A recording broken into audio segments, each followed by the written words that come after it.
ನಮಸ್ಕಾರ ವೀಕ್ಷಕರೇ, ನಿಮ್ಮ ಮನೆ ಅಡುಗೆ ಕಟ್ಟಿ ಮೇಲೂ ಇದರಂಗೆ ಇರಿವಿ ಓಡಾಡ್ತಿದ್ವು ಅಂತಂದ್ರೆ ಏನು ಮಾಡಬೇಕು ಅಂತ ನಿಮ್ಗೆ ತಿಳಿಲಿಲ್ಲ ಅಂದರೆ ಈ ವಿಡಿಯೋ ಖಂಡಿತ ನಿಮಗೆ ಉಪಯೋಗ ಆಗುತ್ತೆ. ಇದಕ್ಕೆ ಬೇಕಾಗೋದು ಒಂದು ಸ್ವಲ್ಪ ಬೆಳ್ಳುಳ್ಳಿ, ಒಂದು ಸ್ವಲ್ಪ ಮೆಣಸಿನ್ಕಾಯಿ, ಹಾಗೆ ಕಾಟನ್ ಕ್ಲಾತ್. ನಾನು ಬೆಳ್ಳುಳ್ಳಿ ಮೆಣಸಿನ್ಕಾಯಿನ ಚೆಂದಾಗಿ ರುಬ್ಬಿ ಅದರ ರಸಾನ ಸೋಸಿ ಒಂದು ಬಾಟ್ಲಿಗೆ ಹಾಕಿ ರೆಡಿ ಇಟ್ಕೊಂಡ್ಬಿಟ್ಟಿರ್ತೀನಿ. ಇದನ್ನು ಫ್ರಿಜ್ನೊಳಗೆ ನೀವು ಎಷ್ಟು ದಿವಸ ಬೇಕಾದರೂ ಸ್ಟೋರ್ ಮಾಡ್ಬೋದು. ನಾನು ಅದನ್ನು ಸ್ಟೋರ್ ಮಾಡಿರೋ ರಸನ ಪ್ರತಿದಿನ ಬೆಳಗ್ಗೆ ಕಿಚನ್ ಕಟ್ಟಿ ಕ್ಲೀನ್ ಮಾಡೋ ಹೊತ್ನಾಗ ಒಂದು ಕಾಟನ್ ಕ್ಲಾತ್ ಮೇಲೆ ಅದರದ್ದೊಂದು ಸ್ವಲ್ಪ ರಸನ ಹಾಕಿ ಅದನ್ನ ಕಿಚನ್ ಕಟ್ಟಿ ಪೂರ ನಾನು ಒರೆಸ್ಬಿಡ್ತೀನಿ. ನಿಮ್ಗೆ ಎಲ್ಲೆಲ್ಲಿ ಅನ್ನಿಸ್ತದೆ ನಿಮ್ಗೆ ಕಿಚನ್ ಕಟ್ಟಿ ಮೇಲೆ ಇರ್ವಿ ಅಡ್ಡಾಡ್ತಾವು, ಯಾವ ಕಡೆಯಿಂದ ಬರ್ತಾವು ಅಂತ ನಿಮ್ಗೆ ಅನ್ನಿಸ್ತದೆ ಅಲ್ಲೆಲ್ಲನೂ ನೀವು ಹಾಕ್ಬೋದು. ಇದ್ರ ಘಾಟ್ ಬಹಳ ಇರ್ತದೆ. ಬೆಳ್ಳುಳ್ಳಿ ವಾಸನೆ, ಖಾರದ ಘಾಟಿಗೆ ಇರುವೆಗಳು ಅದ್ರ ಮೇಲೆ ಅಡ್ಡಾಡೋದೇ ಇಲ್ಲ. ನಾನೀಗ ಆಲ್ರೆಡಿ ಬಹಳಷ್ಟು ನುಸ್ಕ ಟ್ರೈ ಮಾಡಿಬಿಟ್ಟಿದ್ದೀನಿ.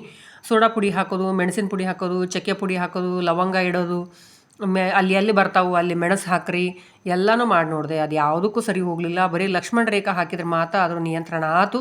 ಆದ್ರೆ ಅಡಿಗೆ ಕಟ್ಟಿ ಮೇಲೆ ನನಗೆ ಲಕ್ಷ್ಮಣ ರೇಖಾ ಅಷ್ಟೊಂದು ಸೇಫ್ ಅನ್ನಿಸ್ಲಿಲ್ಲ. ಹಾಗಾಗಿ ಇದನ್ನು ಟ್ರೈ ಮಾಡಿದ್ದೀನಿ. ಇದು ಸಕ್ಸಸ್ ಆಗಿದೆ. ನೀವು ಟ್ರೈ ಮಾಡ್ತೀರಿ ಅಂತ ಅಂದ್ಕೊಂಡಿದ್ದೀನಿ. ನಮಸ್ಕಾರ.